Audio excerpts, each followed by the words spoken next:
네, 박찬대 당대표 직무대행의 개회선언으로 더불어민주당 제275차 최고위원회를 시작하겠습니다.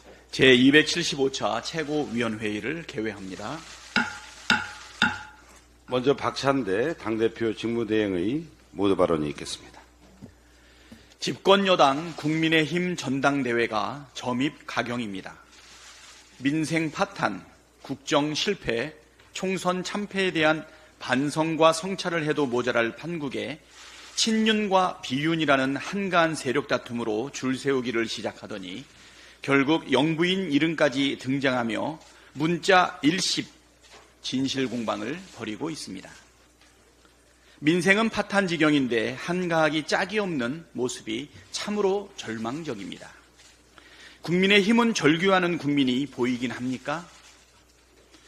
산적한 현안도 합의된 국회 일정까지 일방적으로 거부한 집권여당이 친윤, 비윤 줄세기에 집착하는 것이 과연 정상적인 여당입니까? 대통령실은 한술 더 떠 선거 활용하지 말라는 말로 당내 선거 개입 의혹에 확신까지 심어주고 있습니다.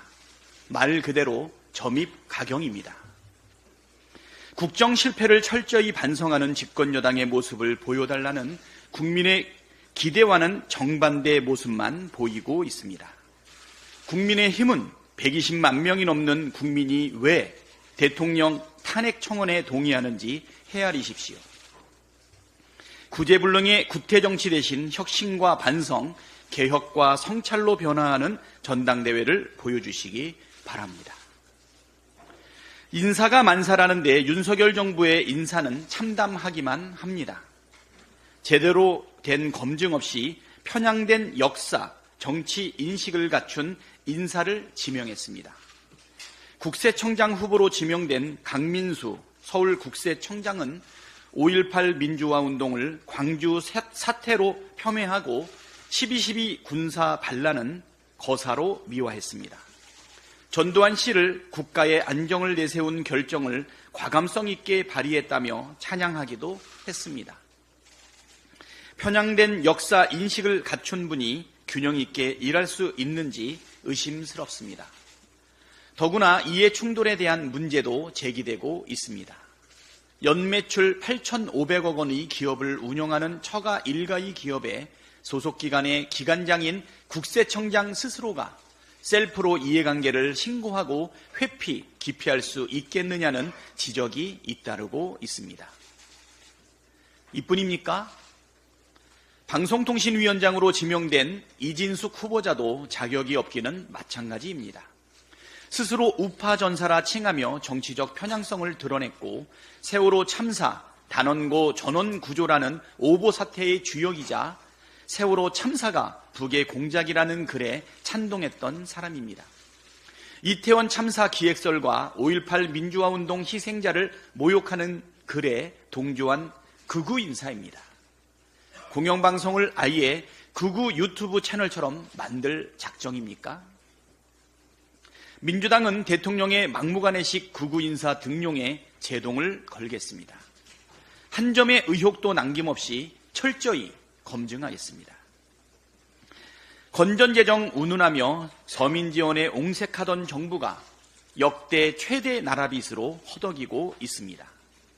정부가 상반기 6개월간 한국은행 마이너스 통장 91조 6천억 원을 빌렸습니다.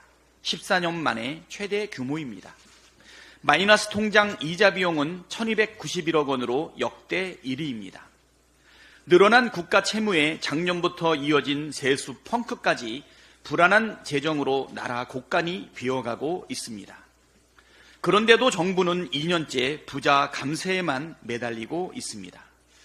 일반인이 이렇게 재정을 운영했다면 이미 파산까지 몰렸을 것입니다. 지금이라도 부자 감세의 기조를 버리고 민생 우선 재정 정책으로 전환하기를 촉구합니다. 경북경찰청이 최상병 수사 결과를 오늘 비공개로 발표한다고 합니다. 경찰은 영상이나 사진 촬영, 녹음이 일체 불가능하다는 입장을 전했다고 합니다. 도대체 무엇을 감추려고 수사 결과를 발표를 비공개로 합니까? 임성근 전 사단장에 대해 불송치 의견을 냈다는 경찰 수사심의위원회 명단과 회의 내용도 비공개, 수사 결과 발표도 비공개. 무슨 일을 이런 식으로 합니까? 수사를 투명하고 공정하게 했으면 감출 이유가 하나도 없습니다. 경찰의 이런 태도는 수사 결과에 대한 불신만 낳고 특검의 필요성만 키우는 것입니다. 앞서 대통령은 경찰의 수사 결과가 미진하면 자신이 먼저 특검을 하자고 하겠다고 말한 바 있습니다. 이제 그 약속을 지킬 때가 됐습니다. 국회를 통과한 해병대원 특검법은 거부할 명분이 완전히 사라졌습니다. 만일 거부권을 행사한다면 국민께서 윤석열 대통령이 범인이라고 확신하게 될 것입니다. 이상입니다. 네, 다음으로 정청래 최고위원의 발언이 있겠습니다. 정권 몰락의 역사는 반복되는가? 책상을 탁 치니 억하고 죽었다. 1987년 박종철 열사 고문치사 사건의 경찰 최초의 발표는 이랬습니다. 경찰의 이런 황당한 발표를 믿는 국민이 있었을까요? 박종철 열사의 죽음이 고문에 의한 것이었고 경찰의 은폐 축소 조작이 있었다는 것이 폭로되면서 6월 항쟁의 불길이 타올랐습니다. 최혜병 순직 사건 및 수사 외압 사건에 대한 경찰 발표가 오늘 있을 예정입니다. 조선일보 단독 보도에 따르면 임성근 전 사단장 불송치 결론이 났고 오늘 발표될 모양입니다. 경찰 고위 관계자는 임 전 사단장에 대한 불송치 결정은 그동안 관련자들의 진술, 압수물 분석 결과, 전문가들의 자문을 받은 사항, 수사심의위원회의 최종 결과 등을 종합해 법리적으로 판단을 내린 것이라고 조선일보는 보도하고 있습니다. 법사위 청문회를 지켜본 국민들은 임성근 불송치 결론을 어떻게 생각할까요? 이용민 중령과 박정훈 대령의 증언, 김경호 변호사의 1분 배틀 과정에서 임성근 사단장의 책임이 드러났다고 믿는 국민들이 과연 경찰의 수사 발표를 수긍할 수 있을까요? 심히 걱정됩니다. 김경호 변호사는 경찰이 개최한 수사심의위원회가 무효라며 경북경찰청장을 직권남용 혐의로 고발했다고 밝혔습니다. 김경호 변호사의 주장에 따르면 경찰 수사심의규칙 2조에 수사심의위원회의 적법한 신청자는 사건 관계인, 즉 고소인, 고발인, 피해자, 피의자, 피조사자, 피진정인 및 그들의 대리인으로 한정하여 규정하고 있는데 임성근 사단장의 고발인 김경호 변호사, 임성근 사단장과 이용민 중령을 포함한 9명의 혐의자 및 고 최혜병 유가족 정도가 적절한 신청권자인데 아무도 공식적으로 수사심의에 신청한 사람이 없다고 주장하고 있습니다. 경북청장이 수사심의위원회를 개최할 권한이 없는데 개최했으므로 무효라는 것이 김경호 변호사의 주장입니다. 경찰의 임성근 불송치 결과 발표도 참 문제지만 수사심의위 자체가 불법적으로 개최되었다면 수사심의위원회에서 내린 결론도 자동적으로 무효 처리해야 되지 않겠습니까? 경북경찰청과 김경호 변호사 중에서 누구 말이 맞겠습니까? 여전히 남는 의문은 윤석열 정권은 해병대 사단장 하나 구하려고 정권이 날아갈지도 모를 위험천만한 짓을 계속하고 있는가입니다.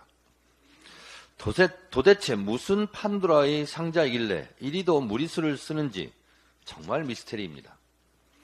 도대체 왜 이토록 정권이 나서서 임성근 구하기에 혈안이 되어 있고 전방위적으로 정권이 나서서 책상을 탁 치니 억하고 죽었다는 식으로 하늘도 땅도 분노할 일을 하고 있는지, 왜 손바닥으로 하늘을 가리려 하는지 정말 궁금합니다. 역사는 반복된다고 했습니까? 박종철 열사의 죽음이 군부 독재 정권을 무너뜨렸듯이 최혜병의 순직과 수사 외압 사건이 검찰 독재 정권을 무너뜨릴지 지켜볼 일입니다. 최혜병 순직 사건 및 수사 외압 사건, 김건희 도이치모터스 주가 조작 의혹 및 디올 명품백 사건, 양평고속도로 종점 변경 사건, 김건희 한동훈 문자 익심 논란, 김건희 검찰 소환할 건가 말 건가의 소환 논란 등 윤석열 정권이 총체적 위기입니다. 다 자업자득입니다. 아무래도 김건희 여사가 장마철 태풍의 눈으로 부상할 것 같습니다. 그런데 말입니다. 02-800-7070 전화번호는 누구 겁니까? 네, 다음으로 고민정 최고위원의 발언이 있겠습니다. 며칠째 한동훈 전 비대위원장과 김건희 여사의 문자 논란으로 뉴스가 도배되고 있습니다. 또다시 김건희 여사가 등장합니다. 대통령 관저공사 관련해서도 대통령 부속실 인사를 비롯한 각종 인사 단행에서도 여지없이 김건희 여사가 등장한 바 있습니다. 해외 순방을 가도 대통령보다 김건희 여사의 행보가 더 주목받기도 합니다. 대통령 영부인이 되고 나서도 부적절한 명품백 선물을 받아 온 나라가 떠들썩했습니다. 심지어 총선 기간 국민의힘 한동훈 전 비대위원장과 나눈 문자 대화가 지금 현재 대한민국을 뒤덮고 있습니다. 여러 가지 궁금증들이 분출되고 있습니다. 첫 번째 궁금증은 김건희 여사와 한동훈 전 비대위원장이 은밀히 나눈 대화를 누가 세상에 공개했을까입니다. 대통령실의 대응이 애매했습니다. 초기엔 아무런 입장을 내지 않고 있다가 사건이 일파만파 커지자 선긋기에 나서고 있습니다. 다만 문자 내용의 팩트 여부에 대해선 일절 언급하지 않고 있습니다. 그저 전당대회에 대통령실은 개입하지 않는다는 말만 반복 중입니다. 만약 문자 공개가 김건희 여사 측에서 이뤄진 것이라면 이것은 여당 전당대회에 개입 의도를 갖고 한 것으로 명백한 당무 개입입니다. 둘째로 김건희 여사는 명품백 관련해서 대통령에게 모든 정무적 판단을 맡기고 대통령은 정무라인을 통해 당과 의논하면 될 일입니다.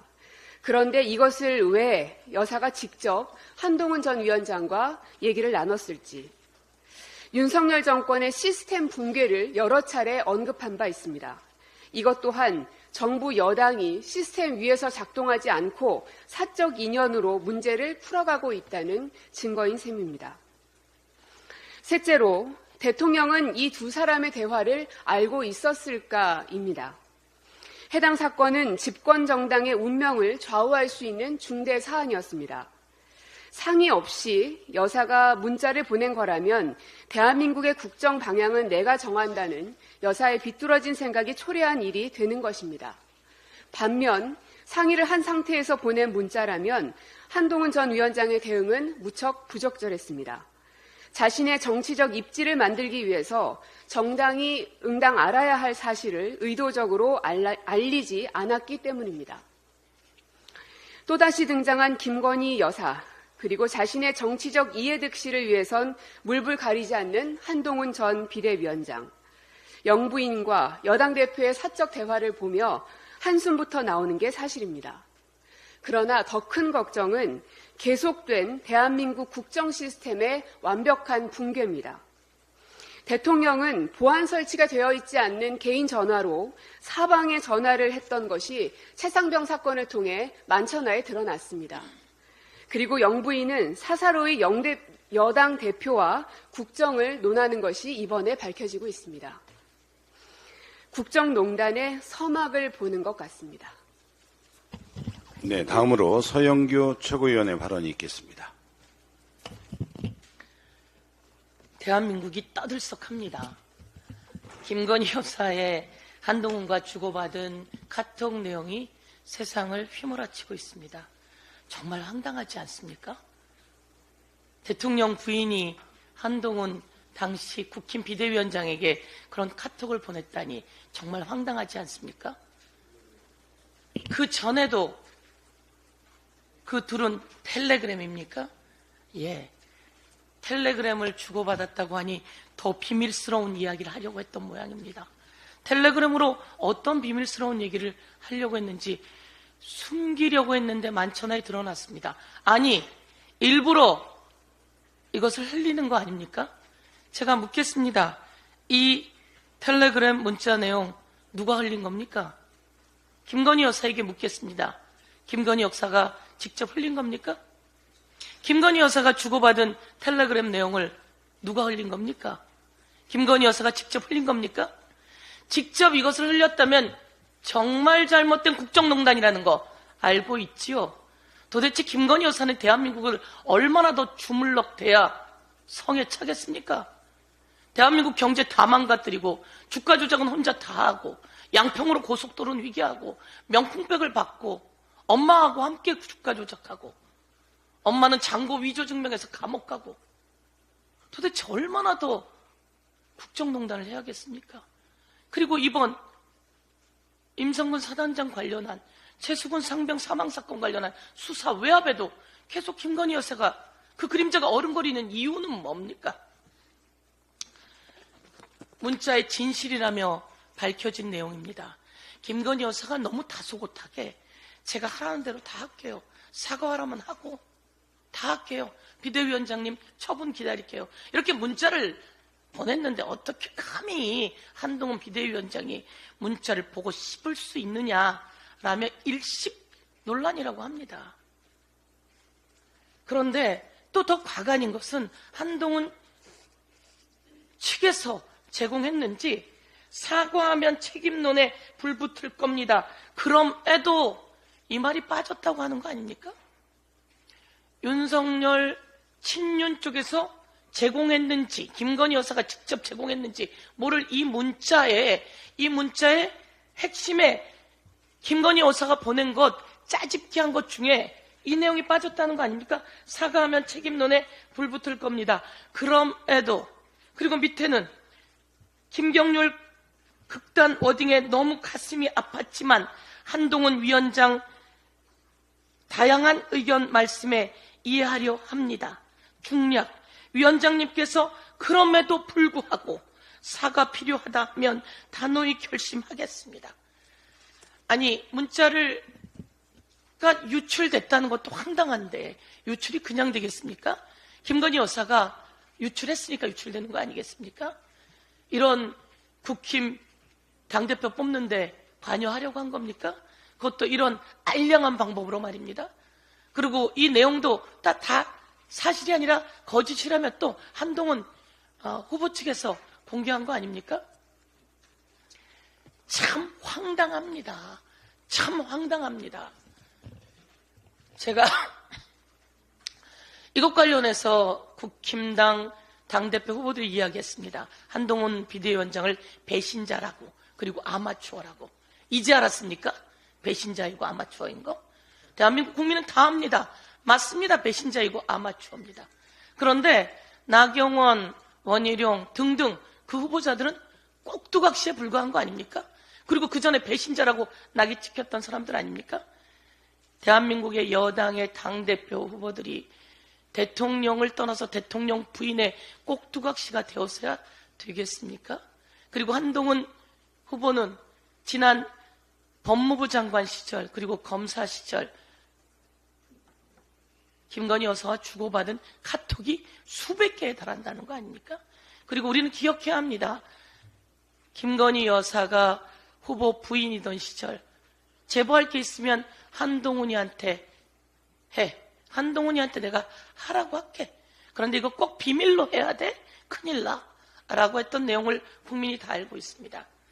이 두 사람이 아니 윤석열 대통령과 더불어서 그 측근들이 대한민국을 갖고 주물럭대는 이 국정농단 이제는 그 사슬을 끊어내야 합니다. 스스로 내부에서 자중질환이 일어났고 내부에서 이런 분란을 모두 국민에게 공개하게 된 겁니다. 이것은 이렇게 중단하면서 또다시 한번 묻습니다. 김건희 여사가 이번에 대답하세요. 이 문자는 어떻게 나온 겁니까? 그리고 이 문자의 내용이 사실입니까? 1. 이 문자의 내용이 사실입니까?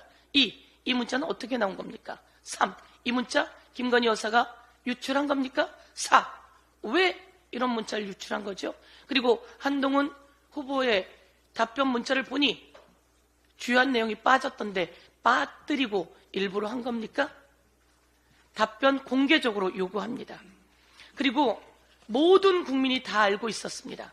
국힘당 국회의원들이 필리버스터라고 나와서 떠들어댈 때 그 당 국회의원들은 고개를 뒤로 제끼고 입 벌리고 잠만 잤습니다.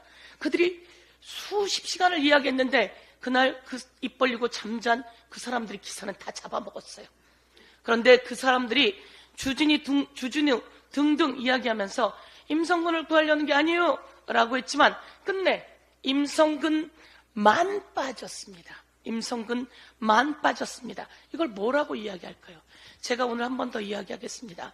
임성근의 거짓말 리스트입니다. 임성근은 이렇게 이야기했습니다. 저는 그 병사들이 물에 들어가서 작전을 하고 있는 것을 장례식 날 알았습니다 라고 했습니다. 그날은 20일이 지난 후임 21일 경일 겁니다. 장례식장 날 알았습니다 라고 이야기했습니다. 그런데 그게 거짓말인 게 드러나지 않았습니까? 법사위 입법청문회에서 19일 날 19시경 알았습니다 라고 거짓말한 게 드러났습니다. 그런데 그날 또 드러난 게 있습니다. 아침에 10시경 이영민 대령과 또 통화하면서 그 내용을 이야기하는 게 나옵니다. 이영민 대대장이죠. 그리고 중령이면서 대대장입니다. 그리고 또 9시경에 왜 그런 일이 일어났냐면 보고를 급하게 받는 상황이 있습니다. 이 상황들이 벌써 그날 9시경에 다 아는 겁니다. 그리고 왜 임성근 사단장이 들어가야 하느냐. 이 모든 지휘와 지도 그리고 지시 내용에 가슴장아 숲속을 헤치며 들어가라. 그리고 바둑판식으로 들어가서 해라. 라고 하는 내용은 모두 임성근에게 지시된 내용이라고 하는 것을 제가 밝혀두면서 닥치면 억하고 죽었다라고 하는 그 박종철 열사의 사건이 전두환 정권을 무너뜨렸습니다. 이번엔 이 사건이 윤석열 정권을 무너뜨릴 것이다. 이렇게 말씀드리고 마지막으로 한 말씀만 드리겠습니다. 박상용 쌍방울 사건 수원지검 주임검사 제가 그렇게 이야기했습니다. 쌍방울 사건 관련해서 온갖 조작과 회유 그 낱낱이 제가 그날 사례를 들으면서 박상용 검사를 이야기했습니다. 그리고 박상용 검사 관련한 험한 얘기가 있는데 이거 진위 밝혀야 되고 자신은 아니라고 하니 저도 아니라고 하는 걸 인식하겠다라고 했는데 몇 명을 명예훼손이라며 법적 조치했습니다. 이게 검사입니까? 그러면 당신은 수원지검 주임검사 아니었습니까? 그리고 그 사실 있어서 카톡에 프로필에 제가 나중에 한번 그 프로필 사진 당장 공개해 드릴까요? 거기에 저 그 검사 아니라고 밝혔으면 그 사실이 있다는 거 아닙니까? 그럼 그 사실을 낱낱이 밝히면 됩니다. 경고합니다. 이상입니다. 네, 다음으로 장경태 최고위원의 발언이 있겠습니다. 김건희, 한동훈 문자 익십 파문의 핵심과 본질은 둘의 부적절한 사적 연락입니다. 이미 김건희, 한동훈 300여 이상의 카톡 대화는 문제가 되었지만 아직도 암호에 잠겨 있습니다. 대통령이 당의 비대위원장에게 연락을 해도 아바타냐는 비판을 받을 텐데 김건희 여사가 무슨 자격으로 총선을 치르고 있는 비대위원장에게 사적으로 연락을 합니까? 김건희 여사가 명포백 수술을 사과할 생각이 있다면 그냥 하시면 됩니다. 왜 한동훈 비대위원장의 허락을 받아야 합니까? 반대로 윤석열 대통령의 허락은 받았습니까? 아니면 혹시 받을 필요조차 없었습니까? 문자 핵심 논란은 사실상 김건희 여사가 여당 전대에 개입한 것입니다. 김건희 정권이라더니 검찰에 이어 여당도 김건희 애완견이란 비판을 받지 않으시길 바랍니다. 검찰 공화국 아니랄까봐 위기 때마다 야당 전 대표를 제물로 삼고 있습니다. 순직 해병 특검법과 탄핵소추 검사가 법사위에 회부되자 억지 소환을 또 꺼냈습니다. 그것도 21년부터 시작해서 이미 2차례나 조사했던 경기지사 시절 법인카드 및 관용차 사용 등을 또다시 문제 삼았습니다. 이재명 전 대표뿐만 아니라 경기도청 공무원에게 경기도청에 압수수색 사무실까지 차려놓고 대대적인 압수수색과 소환조사를 진행하며 탈탈 터는 수사를 진행했지만 결론은 불송치였던 사실을 우리는 모두 기억하고 있습니다. 이미 대장동, 성남FC, 백현동, 쌍방울로 돌림노래 하듯 이재명 대표를 음해하려는 시도는 이미 충분하지 않습니까? 검찰은 탄핵소추 검사 출석 요구에 대해 검찰과 법원에 대한 대결이 시작됐다고 주장합니다. 민주당 지도부는 법원과 관련된 어떠한 논의도 한 적이 없으며 단지 법사위가 정치 검사에 대한 비위 행위를 조사할 뿐입니다. 법원까지 끼워 넣어서 물타기 할 시도는 중단하시기 바랍니다. 김건희 소환 한번 못하는 검찰은 국민 앞에 나서서 성실히 소명하시기 바랍니다. 대북 송금 사건을 수사한 검찰이 핵심 피의자인 안부수 아태평화교류협회 회장과 모종의 뒷거래를 하고 안부수 자녀에게 불법 면회를 허가한 의혹이 제기된 바 있습니다. 이어 검찰청에서 공범들이 모여 이른바 진술 세미나가 벌어졌다는 의혹, 그리고 쌍방울 그룹이 안 회장의 딸에게 서울 송파구 소재 오피스텔을 제공한 사실도 공개된 바 있습니다. 이번에는 더 놀라운 사실이 드러났습니다. 안부수 회장은 23년 5월 1심 재판에서 징역 3년 6월에 실형을 선고받았습니다. 그런데 검찰은 안부수 회장의 출국 금지를 연장하지 않았고 안부수 회장이 24년 5월 22일 키르기스탄을 방문한 사실이 확인되었습니다. 출입국관리법 제4조 출국 금지에 따르면 법무부 장관은 형사재판이 계속 중인 사람이나 징역형이나 금고형의 집행이 끝나지 아니한 사람 등에게 출국을 금지할 수 있습니다. 1심 재판에서 3년 6월에 실형을 선고받은 사람에게 출국 금지가 적용되는 것은 당연해 보입니다만 기존의 진술을 뒤집고 검찰의 공소사실에 부합하는 진술을 한 안부수 회장에게는 출국 금지가 적용되지 않았습니다. 심지어 안부수 회장은 검찰 수사 초기에 밀항까지 시도하다 긴급 체포된 것으로 알려져 있습니다.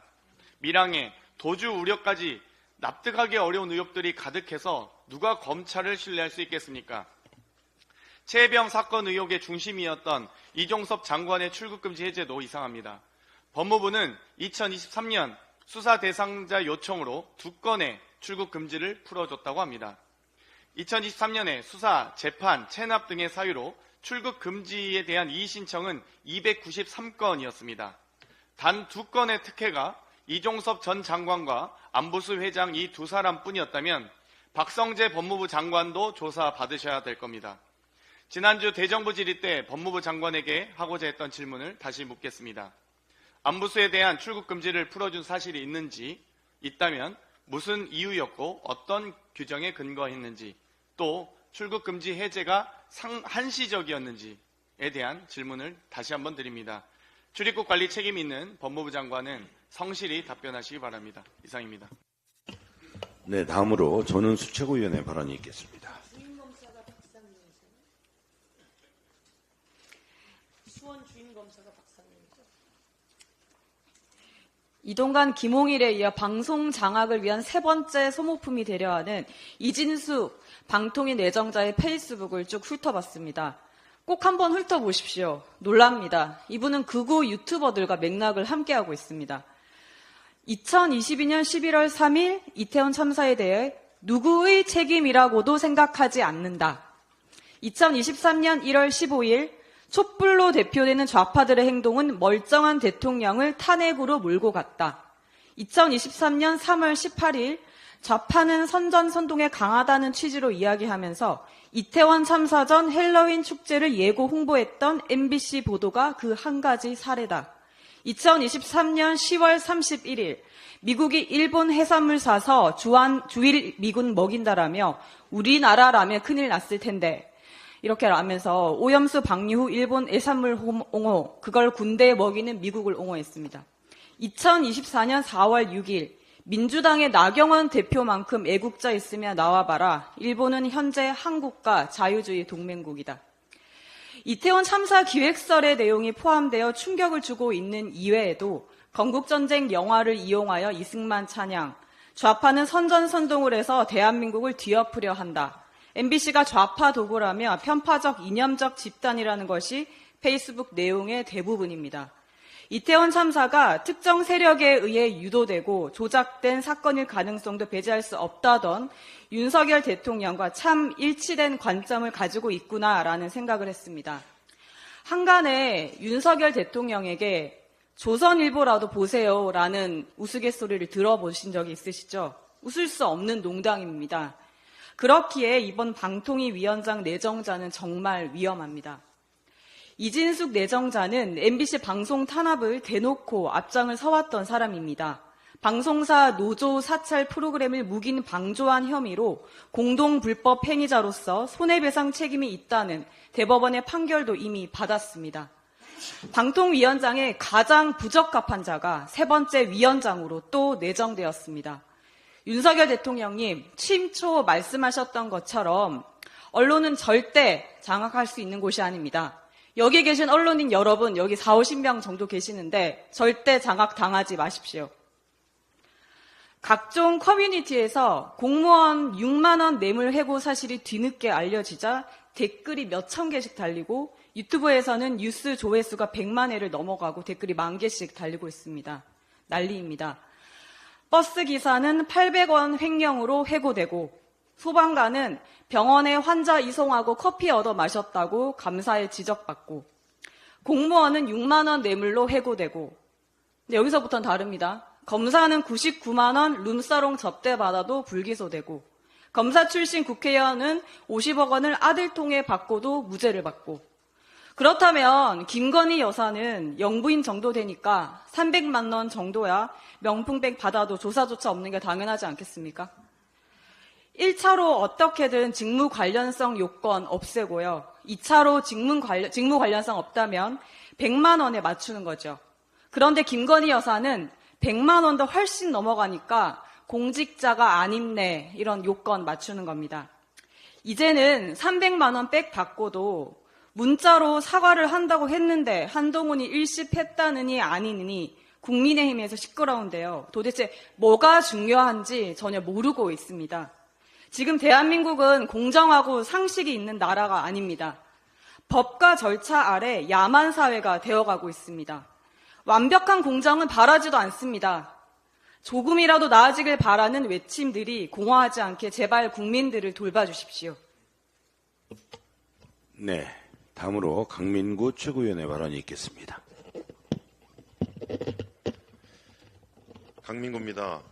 자동차 안전장치 자동화가 이루어진 후부터 급발진의 사고가 매년 증가하고 있습니다. 한국교통안전공단이 민주당 윤종군 의원에게 제출한 자료에 따르면 2017년부터 접수된 급발진 신고 236건 중 실제 급발진이 인정된 사례는 단 한 건도 없습니다. 2017년부터 24년 6월까지 매해 평균 30건 가량이 급발진으로 신고되고 있음에도 실제로 인정된 것은 없습니다. 피해 차량의 유종별 분석 결과는 경유차 78건, 휘발유 차량이 73건이고 최근에는 전기차는 33건, 하이브리드차 33건이 확인됐습니다. 해외에서 급발진을 인정한 사례는 미국 도요타 건이 유일합니다. 미국의 경우 제조사가 재판 과정에서 소비자 요구에 따라 차량 결함이 없다는 것을 입증해야 하고 그렇지 못하면 소비자 배상을 해야 됩니다. 실제로 2014년에 미국 법무부는 도요타가 2억 달러 벌금을 내는 조건으로 기소유예 처분으로 수사를 종결한 것이 사실상 급발진을 인정한 유일한 건입니다. 우리나라에서도 21대 국회에서 처음 논의되었습니다. 당시 국회 정무에서 제조사가 차량 결함이 없다는 것을 증명하도록 한 제조물 책임법 개정안을 심사했지만 공정위에서 해당 법안에 대해 사실상 반대 의견인 신중 검토 의견을 냈습니다. 22대 국회에서도 민주당의 허영 의원이 다시 발의할 예정이라고 합니다. 2019년에 제정된 한국형 레몬법도 곳곳에 구멍이 있습니다. 레몬법은 출고 1년에 같은 중대 하자가 3번, 일반 하자가 3번 반복되면 국토교통부 안전하자심의위원회 중재를 거쳐 제조사가 교환 또는 환불을 해주도록 하는 규정입니다. 그러나 제도 도입이 된 2019년부터 지난해 상반기까지 레몬법 접수 건수는 2,000건이 넘지만 실제로 교환 또는 환불 사례는 15건뿐입니다. 지나치게 소비자가 입증해야 할 사항이 많고 서류 제출 과정이 복잡합니다. 제조사가 중대 하자 발견 시 반드시 고지해야 하는 의무가 없고 운전자가 결함 발견 시 수리하고 제조사에 하자 재발 통보서를 계속 보내야 하는 어려움이 있습니다. 오늘날 자동차는 필수품으로 재산성의 가치가 있고 구입해서 부담이 큽니다. 그러나 내 차량이 어떤 상태의 차량인지는 전혀 아는 바가 없습니다. 최근 강릉 급발진 사고로 사망한 도연이 아버지가 직접 재연 시험을 거쳤지만 제조사는 인정하지 않고 있습니다. 이미 제조물 책임법 개정안의 국회 청원도 7월 8일 현재 7만 8천 명을 넘었습니다. 매일매일 우리 이동수단인 자동차에 대해 제조사의 진전 있는 책임이 필요합니다. 국회도 신속하게 대응해야 할 것입니다. 네, 이상 발언을 모두 마치고 당대표 직무대행께서 제275차 최고위원회를 폐회하겠습니다. 정의하겠습니다. 제275차 최고위원회를 정의합니다.